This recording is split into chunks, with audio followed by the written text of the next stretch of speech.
11 লক্ষাধিক টকাৰ মাৰাত্মক ড্ৰাগছ দহন কাৰ্যসূচী। গোলাঘাটৰ বগৰীজেংস্থিত আৰক্ষী নিৱেশৰ খেলপথাৰত প্ৰায় 11 লক্ষাধিক টকাৰ মাৰাত্মক ড্ৰাগছ দহন কাৰ্যসূচী। বিগত মাহত গোলাঘাটৰ বিভিন্ন অঞ্চলত জব্দ কৰাৰ মাৰাত্মক ড্ৰাগছ দহন কৰে আৰক্ষী। তাৰ সমান্তৰালকৈ গোলাঘাটৰ আৰক্ষীৰ অধীক্ষক ৰাজেন সিঙৰ নেতৃত্বত গোলাঘাটত ড্ৰাগছ বিৰুদ্ধে অভিযান চলি থাকিব বুলিও উল্লেখ কৰে।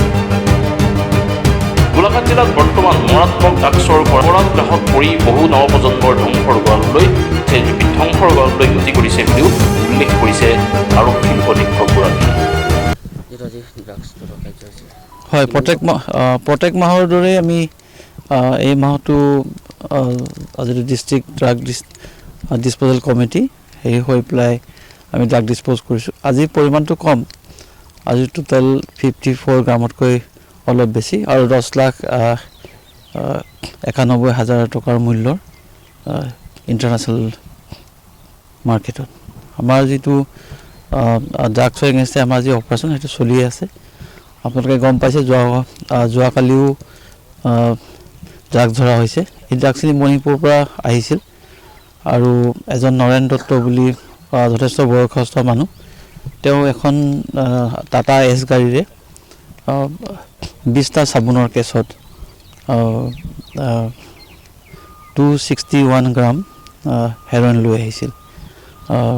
আমাৰ যিটো স্পেচিয়েল টীম আছে সেই স্পেচিয়েল টীমে তেওঁলোকক কৰায়ত্ব কৰে আৰু তাৰ লগতে তেওঁৰ লগত জড়িত আৰু এজন আছিলে মৰঙীয়া অঞ্চলৰ বুঢ়াগোহাঁই, তেখেতকো কৰায়ত্ব কৰা হৈছে। এইজন নৰেন দত্ত তেওঁ আগতেও ড্ৰাগছৰ কেছত এৰেষ্ট হৈছে। নাৰ্কটিক্স কণ্ট্ৰল ব্যুৰোৱে যোৱা বছৰ তেওঁৰ পৰা প্ৰায় 10 কিলোতকৈ বেছি অপিয়াম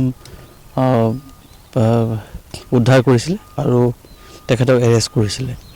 আজি 6 মাহৰ আগতে তেওঁ জেলৰ পৰা ওলাইছে আৰু আমি তেওঁৰ ওপৰত চকু ৰাখি আছিলোঁ। আমি দেখিছিলোঁ যে তেওঁ যোৱা 3 মাহত খুব ফ্ৰিকুৱেণ্টলি তেওঁ মানে নাগালেণ্ড আৰু মণিপুৰ গৈ আছিলে আৰু সেই সূত্ৰৰ আমি পম খেদিয়েই তেওঁ যেতিয়া ঘূৰি আহিছিলে ৰাতিপুৱা 3টা বজাতে তেওঁ আহিছিলে।